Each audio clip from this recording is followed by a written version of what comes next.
ادھر ادھر چلے گئے، کوئی ایران، کوئی شام، کوئی پوری زبردست طریقے سے انہوں نے پھر اسلام کو پھیلایا۔ اب آپ نے یہ کہا کہ میں دین مکمل کر دیا، اب وہ مکمل دین کس چیز کے اندر ہے، کہاں ہے وہ؟ آپ صلی اللہ علیہ وسلم کی زندگی میں، صحابہ کرام کی زندگی میں اور قرآن شریف میں وہ مکمل دین ہے، پورا ٹوٹل، اس میں کوئی کمی نہیں ہے۔ آپ صلی اللہ علیہ وسلم کی پوری زندگی دیکھ لو، پورا دین اس کے اندر موجود مل جائے گا۔ صحابہ کرام کی زندگی دیکھ لو، تبع تابعین کی بھی دیکھ لو، پورا دین اس کے اندر ملے گا آپ کو، اور وہ سارا دین کہے میں موجود ہے آج بھی قرآن شریف میں۔ اب قرآن شریف جو ہے مکمل دین ہے، اور اگر بالکل ہی مکمل کردار سے بھی دیکھنا چاہتے ہو قرآن شریف کے احکام کو، تو آپ صلی اللہ علیہ وسلم کی زندگی پڑھو، صحابہ کرام کے اتہاس کو پڑھو، اس میں مل جائے گا آپ کو۔ تو اب یہاں مین بات یہ آ رہی کہ ہمیں اگر صحیح راستہ اختیار کرنا تو ہمیں قرآن شریف پہ آنا ہوگا۔ وہ ہم نے پچھلی بار بتایا تھا آپ کو، وہ حدیث بیان کی تھی کہ ایک دور ایسا آ جائے گا کہ جب قرآن شریف کے نقوش باقی رہ جائیں گے اور اس وقت مسجد نمازیوں سے بھری ہوئی ہوں گی اور ان میں ہدایت کا نام نشان نہیں ہوگا۔ تو یہاں کیا ہوا اس حدیث کے مطابق کہ قرآن شریف کے صرف نقوش باقی رہ جائیں گے۔ نقوش کا مطلب یہ ہے کہ ہم قرآن شریف کو پڑھیں گے تو لکھی ہوئی تو ہوگی عربی میں، لیکن ہم اس پر عمل نہیں کریں گے، نہ ہمیں پتہ ہوگا اس میں کیا لکھا ہو، اس کے احکام، اللہ تعالیٰ کے احکام کیا ہیں، کچھ نہیں پتہ ہوگا ہمیں۔ تو اس وقت جو ہے اس کے وقت کے نمازی تک کی بھی یہ حالت ہوگی کہ وہ نمازی جو ہوگا اس کے اندر بھی اس کی بھی حالت یہ ہوگی کہ اس کے اندر بھی سمجھداری بالکل نہیں ہوگی۔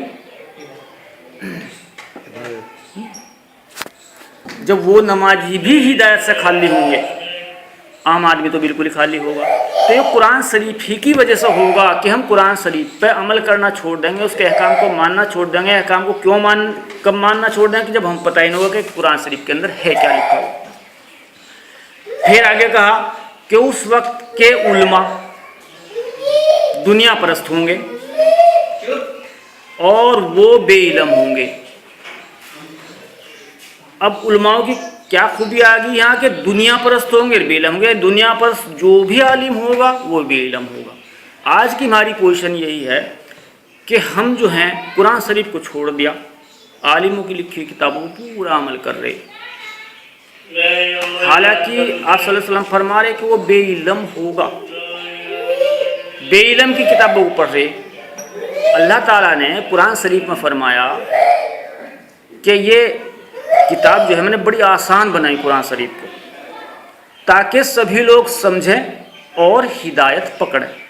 اور بار بار ایسی ہی مثالیں دے کر سمجھائی باتوں کو، وہی مثالیں بار بار دے کر سمجھائی کہ تاکہ تم لوگ سمجھو اور ہدایت پکڑو۔ تو اللہ تعالیٰ یہ کہہ رہا کہ قرآن شریف کو بڑی آسان بنائی، اور اگر آپ قرآن شریف کو ترجمے کے ساتھ اچھی طرح کے ساتھ پڑھیں، اچھے سے عالم کی لے کر، تو آپ کو اتنا سمجھ میں آئے گا کہ آپ کی زندگی سدھرتی چلی جائے گی، کیونکہ قرآن شریف کے اندر ایک خود نور موجود ہے۔ اللہ تعالیٰ نے قرآن شریف کو کیا کہا؟ نور۔ وہی کو کیا کہا؟ نور۔ آپ صلی اللہ علیہ وسلم کو کیا کہا؟ نور۔ نور ہی نور ہے اس کے اندر۔ آپ اگر پڑھو گے، ترجمے کے ساتھ پڑھو گے، تو آپ کے اندر نور پیدا ہوتا چلا جائے گا، بہت فرق پڑے گا اس بات میں۔ تو اس طرح سے ہم جو ہیں آج کے دور میں کیوں بھٹکے ہوئے کہ ہم قرآن شریف سے اپنا تعلق توڑ لیا اور عالموں کے بتائے ہوئے دین پر ہم چل لیے، اور وہ عالم آج کل کے کیسے ہوں گے؟ بے علم۔ تو اس طرح سے ہمیں اگر آج صحابہ کرام کی زندگی پہ چلنا ہے تو پہلی تو بات یہ ہے کہ ہمیں قرآن شریف کا گہرائی سے مطالعہ کریں۔ ایک آیت ہے قل هو اللہ احد، گہرائی سے دیکھیں اس پر کیا اللہ تعالیٰ کا فرمان ہے۔ اگلی آیت دیکھ کر پوری قرآن شریف کو اس طرح سے بڑی گہرائی کے ساتھ پڑھیں، اس پر عمل کریں، تب جا کر ہم معلوم کریں گے کہ اللہ تعالیٰ کے احکام ہے کیا۔ بہت سے لوگ یہ کہہ رہے ہیں تو مولانا صاحب بھی تو یہ قرآن شریف کی باتیں ہمیں بتاویں اور حدیث کی تو بات بتاویں، یہ بات بالکل نہیں ہے۔ یہ ایک بہت بڑا بھٹکاؤ ہے۔ ڈائریکٹ قرآن پہ آؤ اور قرآن کو سمجھو بڑی آسان کتاب ہے. اسی طرح سے بخاری شریف ہے, یہ بھی بڑی آسان کتابیں ہیں, کیونکہ قرآن بخاری شریف کیا چیز ہے؟ آپ صلی اللہ علیہ وسلم کے سمجھائی باتیں, جو جس چیز کو آپ صلی اللہ علیہ وسلم سمجھا رہے لوگوں کو, کیا آپ کی سمجھ میں نہیں آنے کا, بہت آسان ہے. یہ تو صرف مولاناؤں نے اپنی کتاب, ان کی کتابیں بھی کہ میں ماننے جا, میں بڑے بڑے عالم کہلاوے جاؤں, اس لیے اپنی کتابوں کا رجحان لوگوں کے سامنے پیش کیا کہ ہمارے پیچھے پڑے, ہر مسئلہ ہمارے سے ہی پوچھیں. اگر آپ نے قرآن شریف کو پڑھ لیا تو آپ پوچھنے نہیں جائیں گے ان سے, ان کی تو روزی روٹی بند ہو جائے گی, تو انہوں نے تو روزی روٹی سے جوڑ لیا نا دین کو. اور یہاں بلکہ ایک بات یہ ہو گئی کہ آپ دیکھو حدیث میں یہ آیا کہ جو لوگ اس لیے حفظ کریں, یہ سوچ کے حفظ کریں کہ وہ اس سے آگے کچھ کماوے گا, یا کوئی آدمی اس وجہ سے علم حاصل کر رہا, مولوی بننے کی کوشش کر رہا کہ وہ اس سے کچھ آگے چل کر کماؤ گا, تو اس حدیث میں آیا ہے کہ اس کا حشر قیامت کے دن یوں ہوگا کہ ایک تو ان میں سے ہڈی ہڈی اٹھے گا اور ایک کوڑ چوتا ہوا اٹھے گا. یعنی کہ دین کے کام میں پیسے کا سوچنا بھی اس کی بھی یہ سزا ہے. اور آج کا عالم یہ ہے, وہی یہودی نصاراؤں کا چلا ہوا سسٹم ہے, آج کا عالم یہ ہے کہ حافظ حفظ کرنے کے بعد نماز پڑھانے کے پیسے لے رہا. کمال دیکھو کہ آپ صلی اللہ علیہ وسلم کہہ رہے کہ اگر سوچ بھی لے, وہ سوچ کے ہی حفظ کرے کہ کچھ کماؤ گا, تو ہڈی ہڈی ہو کے اٹھے گا قیامت کے دن. ایک کو کہہ رہا کوڑ چوتا ہوا اٹھے گا, اور آپ جو ہے امامت کروا رہے اور پیسے لے رہے, کیا سوچے گا آپ لوگوں کی نماز ہو رہی ہو گیا. عالم ہے, پورا ایک پروفیشن بنا لیا, مدرسے کھول گئے, پورا ایک پروفیشن ہے مدرسوں کا, جس طرح سے ڈگری کالجوں کا ہے, پاٹھ شالاؤں کا ہے, کھیتی باڑی کا ہے, دکان کا, اس طرح سے ایک پروفیشن بنا لیا الگ سے مدرسوں کا. مفتی فتوے دے رہا, تنخواہ لے رہا, مولوی درس دے رہا, تنخواہ لے رہا. دین کے اندر تنخواہ لے آئے, پیسہ لے آئے, جب دین کے اندر پیسہ آ جائے گا دین نہیں بچتا, وہ بہت بڑا ظلم ہو جا, بہت غلط بات ہو جا. حقیقت تو یہ ہے کہ امام حفظ کرے اس وجہ سے کہ تو لوگوں کو نماز پڑھایا کرے گا, کوئی بنا پیسہ لیے, اس کا اپنا کاروبار ہونا چاہیے. کوئی بھی کام ہو, دکان ہو یا کوئی بھی ایسی ہو, وہ کاروبار کرے, 5 ٹائم نماز تو پڑھنے کے لیے جائے, وہاں نماز پڑھا تو وہ ہے ثواب کا کام. اسی طرح کوئی مفتی فتوے دے رہا, اس کا کاروبار ہونا چاہیے اپنا الگ, اور یہ طے کرے کسی مدرسے میں بیٹھ کے میں 2-3 گھنٹے فتوے دیا کروں گا فری میں. پیسے کا کوئی لین دین نہیں ہونا چاہیے دینی کام ہے. جب بھی پیسے کا لین دین ہو جائے گا دین کرپٹ ہو جائے گا, وہیں سے وہ معاملہ کرپشن ہو جائے گا پورا. آج دیکھ لو ہم مدرسے میں کیا کچھ چل رہا, کتنے چیک دبے, کوئی 5 لاکھ کا دبرا, کوئی اتنا کا دبرا کہیں آ رہا ہے, اور اب پورا ایک الگ پروفیشن بن گیا. دین کو الگ پروفیشن بنا لیا. دین پروفیشن نہیں ہے, دین تو فی سبیل اللہ کا کام ہے. آپ صلی اللہ علیہ وسلم کے دور سے لے کر آخر تک, جب تک بھی مسلمان صحیح لائن اختیار کیا, کیا کسی نے جہاد میں جانے کا کوئی پیسہ لیا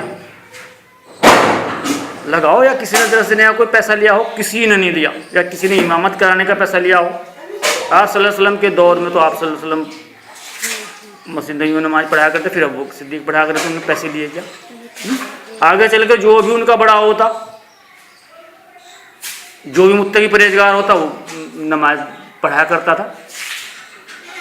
کہیں نہیں دیکھ سکتے کہ آپ پیسہ لیا کو سوال ہی نہیں, وہ پیسہ لے لیتے, کیونکہ پیسہ لے لیا تو عبادت نہیں رہی. وہاں تو اس طرح سے ہمارا جو معاشرہ فی الحال کا چل رہا ہے بالکل یہودی نصاراؤں کا دین ہے. تو خیر, اب اگر ہمیں ہندوستان کے اندر صحابہ والا کام کرنا ہے تو صحابہ والا کام یہ ہے کہ پہلے تو قرآن شریف کی ذمہ داری ہر آدمی پڑھے. یہ نہیں کہ پڑھا لکھا ہی پڑھے. آج کل ہند تک کی بات ہے کہ اگر ہندی میں کوئی ہندی پڑھنا جانتا تو ہندی میں پڑھے, فارسی جانا ہے فارسی میں پڑھے, انگریزی جانا ہے انگریزی میں پڑھے. یہاں تک ہے اگر کوئی پڑھے. موبائلوں کے اندر بھی آج کل ترجمہ موجود ہے, بڑی اچھی اچھی سریں, اسرار احمد, ڈاکٹر اسرار احمد کی اتنی اچھی سریں موبائل کے اندر ہے, اتنی اچھے ہے کہ آپ جو ہے پڑھ کے بھی نہیں اتنی وہ حاصل کر سکتے. اتنے اچھے طریقے سے ترجمہ کر رکھا, سریں کر رکھی, بالکل کب آیت آئی, کیا شان نزول ہے اس کا, کیا واقعہ ہوا, ٹوٹل بہت ہی اچھی طریقے سے. پڑھ بھی آدمی آج موبائل کے ذریعے بھی سن سکے جتنی صورت آج کے اندر ہوئی. تو قرآن شریف کی آیتوں کو غور سے پڑھیں، ان پر عمل کریں اور دوسروں تک بھی پہنچائیں. آج آپ نے کوئی آیت پڑھی دوسروں تک بھی پہنچاؤ کہ بھائی اللہ تعالیٰ نے قرآن شریف میں کہا. اس طرح سے بخاری شریف کو بھی پڑھیں، بخاری بڑی آسان کتاب ہے، یا مسلم شریف کو پڑھیں. تو اس طرح سے خود دین کو سمجھیں، علماء کے بھروسے نہ رہیں، کیونکہ علماء کا جو آج کا دین ہے ہمارا، وہ وہی والا دین ہے جو یہودی نصارہ چاہتے تھے، اور وہ قرآن کا دین نہیں ہے. قرآن کے اندر تو کیا ہے کہ قتال کرو اللہ کے راستے میں جب تک کہ اللہ کا دین قائم نہ ہو جائے، ظالموں کا صفایا نہ ہو جائے. کتنے قتال کر رہے ہیں آپ لوگ؟ مسلمان کا کام یہ نہیں ہے کہ وہ جو ہے گھر بیٹھا رہے اور اپنے اپنے کاروبار میں الجھا رہے، یہ بالکل نہیں ہے. صحابہ کرام کی پوری زندگی کو دیکھ لو، کیا کام کیا انہوں نے؟ اپنی روزی روٹی کمانے کے لیے تو بہت ہی کم وقت تھا ان کے پاس، پتھر باندھ لیا کرتے تھے، لیکن پوری عمر ان کی کہنے میں گزری، پوری عمر جو ان کی گزری وہ جہاد میں گزری، اللہ تعالیٰ کے دین کی اشاعت میں گزری، پھیلانے میں گزری. پوری دنیا کے اندر آج جو دین ہے وہ 300-400 سالہ جو دور گزرا ہے مسلمانوں کا، صحابہ کرام تبع تابعین تک، اس کی دین ہے. پوری دنیا میں چھا گئے وہ لوگ. سمجھایا ویسا مانا تو ٹھیک ہے، نہیں سمجھایا، کوئی نہیں مانا، رکاوٹ پیدا کری تو اس کے ساتھ جہاد کیا. تو پوری عمر جو ہے مسلمان کی ہے ہی حقیقت میں یہی کہ ہمارا مقصد صرف یہ ہے کہ اللہ کی عبادت کریں، اس کے تمام احکام کو مانیں اور ان احکام کو دنیا بھر میں پھیلاویں، اور جہاں بھی ہم جائیں، جہاں بھی ہم پھیلاویں، وہاں پر دین کو قائم کریں. بنا قائم کرے کوئی سدھار ہونے والا نہیں ہے. اگر ہم دین کو قائم نہیں کریں گے تو سدھار ہوگا نہیں، کیونکہ بڑی بڑی حکومتیں اس لیے بنی ہوئی ہیں کہ اپنے ماحول کو سیٹ رکھا جائے. حکومت اس لیے تو بنتی ہے. تو اسی طرح سے دین بھی بنا حکومت کے، بنا قائم کیے لوگ بات صحیح نہیں چل سکتے. تو اس طرح سے ہمیں یہاں پر جو کیا کرنا چاہیے، کیونکہ ہندوستان کی آج جو ہے مسلمان بہت پچھڑ چکا ہے، ہتھیار اس کے پاس نہیں ہے، تمام 300-400 سال ہو گئے کہ جہاد سے رکا ہوا ہے، بالکل درہم برہم ہو چکا نظام. تو اب ہم جو ہے کیا کر سکیں یہاں پہ، ہمیں یہ کم سے کم یہ تو کر لینا چاہیے جس میں تھوڑی جھلک دکھائی دے صحابہ کرام کے کاموں کی، کہ اگر ہمارا ایک گاؤں ہے اس میں مسلمان رہتے ہیں تو وہیں اپنا دین قائم کر لیں. ایک کمیٹی بناویں 10-20 آدمیوں کو، انہیں پورا وہاں پر جو ہے ان کے ذمہ چھوڑے بات کو، پورا ادھیکار دے دو انہیں اور دین قائم کرنے کا. تو وہ ان کی ہی دیکھ ریکھ میں گاؤں کے اندر کوئی جھگڑا ہو جائے خود نمٹاویں. کیا ضرورت ہے آپ کو جو ہے پولیس میں جانے کی؟ پولیس میں اگر آپ جاؤ گے مسلمان 2 لڑکے تو بیٹھے انتظار میں کہ کوئی مسلمان آوے، انہیں ہڑ. آپ جائیں گے 10,000 آپ سے لیں گے، 20,000 اس سے لیں گے، دونوں گالیاں دیں گے اور بھگا دیں گے، یا آپ کے مقدمے دائر کر دیں گے. دونوں پیسے لے کے مقدمے دائر ہو گئے، 20 سال تک تمہارا مقدمہ چل رہا، وکیل ہڑ رہے آپ کو، وکیلوں کی یہ بڑھتے رہو، ہو گئے ویران آپ. تو آپ جو ہے کمیٹیاں قائم کرو ہر گاؤں میں، ہر قصبے میں، اس کے تحت ہی دین کو وہاں لاگو کریں. اور اگر کوئی جھگڑا ہو رہا خود وہیں پر تمام کام نمٹاؤ. بیاہ شادیاں شریعت کے مطابق ان کی دیکھ ریکھ میں کرو. اللہ تعالیٰ نے جو آپ کو جو ہے صرف اس لیے نہیں کہ آپ نماز پڑھ لے تو آپ مسلمان ہو گیا، دین آپ کا مکمل ہو گیا، نہیں.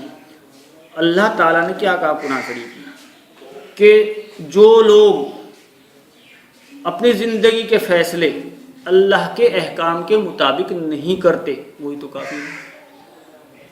تو آپ کتنے احکام کے مطابق، اللہ کے احکام کے مطابق فیصلے کر رہے؟ آپ اپنے گاؤں کے اندر تو ایک حکومت سے قائم کر کے اپنے فیصلے بھی اللہ کے احکام کے مطابق کر سکتے ہو، قصبوں میں ایسا ہی کر سکتے ہو. پھر آگے کہا کہ جو لوگ اللہ کے احکام کے مطابق اپنے زندگی کے فیصلے نہیں کرتے وہی تو فاسق ہے. پھر آگے کہا وہی تو مشرک ہے. تو آپ کو ساری ڈگریاں لگ رہی. یہ اللہ تعالیٰ کہہ رہا آپ بہت بڑی غلط فہمی میں ہیں کہ نماز پڑھ لی مسلمان ہو گئے. اللہ کے تمام احکام کو ماننا ہے مسلمان، تمام احکام کے تابع ہو رہنا، اس چیز کا نام مسلمان ہے۔ قرآن شریف میں اللہ تعالیٰ نے فرمایا کہ اگر تم اللہ کے کچھ احکام کو تو مانو گے، کچھ کو نہیں مانو گے، تو میں تمہیں دنیا میں بھی ذلیل کروں گا اور آخرت میں دردناک عذاب دوں گا۔ اب آپ سوچ لو اس بات پہ کہ کچھ احکام مانے، کچھ نہیں مان رہے، تو دنیا میں ذلیل کروں گا اور ہو رہے ذلیل پوری دنیا میں آج مسلمان ذلیل۔ وجہ یہ ہے کہ اللہ تعالیٰ کے ایک آدھ احکام کو مانے، باقی کچھ نہیں ہے، الجھے پڑے سب کھیتی باڑی میں، الگ الگ پروفیشن بنا لیا، یہاں تک کہ دین کا بھی پروفیشن بنا لیا۔ مولانا لوگ ہیں بس اپنا بیٹھے مدرسوں میں کر رہے، کوئی ضرورت نہیں ہے دین کو پھیلانے کی اور کرنے کی۔ تو مسلمان کا کام ہے کہ پہلے تو خود دین پر قائم رہے، قرآن شریف کو پڑھے، احکام کو پڑھے، اور دوسروں کو بھروسے کم رہے۔ خود ہونا چاہیے ہر آدمی، ہر مسلمان جتنا کہ اللہ تعالیٰ کے احکام کیا ہے، خود اتنی تمیز سے ہونی چاہیے۔ یہ بھی ذمہ داری ہے مسلمان کی جاننے کی۔ تو قرآن شریف سے سب کچھ مل جائے گا، بخاری شریف سے ملے گا، اور اس کے بعد جو ہے اپنے معاشرے کے اندر دین قائم کرو۔ تو یہ قائم کیے بنا آپ کے یہاں سدھار نہیں ہو سکتا۔ ایسا دین قائم کر لو کہ اگر کوئی آدمی بالکل شریعت کے تمام وہاں پر اصول قائم کر لو کہ اگر کوئی آدمی نماز نہیں پڑھا تو شریعت کے اندر جتنے کوڑے ہیں کوڑے لگاؤ نا، ان کو اتنی پاور دو اپنے ممبروں کو، اپنے گاؤں کے لوگوں کو کہ جو کوڑے مار سکے انہیں۔ 27 کوڑے ہیں جتنے بھی ہیں لگاؤ، دیکھا کہ ان نماز پڑھنے کا۔ تو آپ صلی اللہ علیہ وسلم نے یہی کیا، صحابہ کرام جہاں بھی گئے اللہ کا دین قائم کیا، اور قائم جب ہو گیا اسے قائم رکھنے کے لیے خلیفہ ہوتا، حکومت ہوتی، ہلنے نہیں دیتے تھے شریعت کے نظام سے بالکل بھی۔ چوری کر لی ہاتھ کاٹ دیے گئے، جنا خوری کر لی سنسار کر دیا گیا یا کوڑے لگائے گئے۔ تو اس طرح سے بنا ان کے احکام کے جاری کیے، بنا اس دین کو قائم کیے کچھ نہیں ہو سکتا۔ یہ تب یہاں پر جو ہے تبلیغی جماعت کہا جا رہا، یہ اصلاحی جماعت کہا جا رہی ہے، یہ 50 سال سے کام کر رہی، آپ کو کوئی سدھار نظر آ رہا؟ ساری عمر کبھی بھی تک کرتے رہے، سدھار آ نہیں سکتا، اور بگاڑ آئے گا۔ سوچ لو آج بگاڑ پیدا ہو رہا نہیں، آج سے 20 سال پہلے آدمی کچھ اچھے نظر آتے، آج اور بگڑے ہوئے۔ آج جب کہ 60 سال سے چل رہی ہے جماعت، 50-60 سال سے کوئی سدھار ہوا؟ ہو ہی نہیں سکتا، چونکہ صحابہ کرام کا کام نہیں ہے یہ۔ صحابہ کرام نے تو پوری عمر جدوجہد کی، جہاد کیا، اللہ کے دین کو قائم کیا، ہر جگہ جہاں بھی قائم کیا، جنگ کرنی پڑی ہو، شہید ہونا پڑا ہو، کچھ بھی کرنا پڑا ہو، دین کو قائم کر کے رہے۔ تھوڑی ہی ہے اسلام کی کہ جہاں بھی جاؤ، جہاں بھی رہو، دین قائم کر کے رہو، اور اس دین کو قائم کرنے میں جتنی چاہے جدوجہد کرنی پڑے کرو، جہاد کرو، ڈرو نہ، کیونکہ اللہ تعالیٰ نے کہا کہ موت سے کیوں ڈرتے ہو؟ جو اللہ تعالیٰ کا حکم مانو سے، موت سے نہ ڈرو، کیونکہ موت اللہ تعالیٰ کے ہاتھ میں جب دے گا وہ لکھی ہوئی ہے، جس حالت میں بھی اس کی موت لکھی اسی حالت میں ہوگی۔ تو اس لیے جو ہے آج کل ہم موت سے ڈر رہے، صحابہ کرام تم ڈرے کہ موت سے، انہوں نے ہر حالت میں دین کو قائم کر کے وہ رہے ہیں، جہاں بھی گئے دین قائم کیا۔ تو ہماری سب سے بڑی کمزوری یہی ہے کہ ہم کیا کریں، آج کل ہم نے اسے جو ہے یہ جماعت کا کام جو ہے اتنا عروج دے دیا کہ کیا کہہ رہے اس کو، نبیوں والا کام، صحابہ والا کام، اس میں تو جھلک بھی نہیں ہے صحابہ کی۔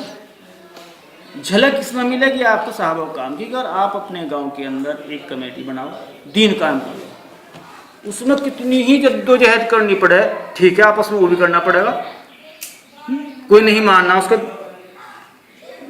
اس کے سامنے لٹ بھی لے کے آنا پڑے گا۔ اور دوسری بات یہ ہے اپنے یہاں کا کوئی بھی کیس کہیں نہ جانے دو، سب وہیں نمٹا لو بالکل۔ اور یہ دھیان رکھو کہ مسلمان کی پہلی خوبی کیا ہے، پہلی خوبی مسلمان کی یہ ہے کہ مسلمان کے لیے بہت ہی نرم ہے۔ اللہ تعالیٰ نے فرمایا کہ نرم ہے، اور کفار کے لیے وہ سخت ہے۔ مسلمان کے لیے بہت نرم اور کفار کے لیے بہت سخت ہے۔ یہ خوبی اگر کسی انسان کے اندر نہیں ہے تو اس کے تو مسلمان ہونے میں بہت کمی ہے۔ تو یہ خوبی پیدا کرو، اور اگر یہ خوبی آپ کے اندر پیدا ہوگی تو جب مسلمان کے لیے نرم، پہلے تو وہاں لڑائی جھگڑے ہونے کے، اور اگر ہو بھی جہاں ہو جائے انسان ہے تو یہ آپس میں نمٹا لو محبت کے ساتھ، کیونکہ مسلمان بالکل ایک ہی پریوار جیسے، کوئی فرق نہیں۔ کیونکہ آپ اگر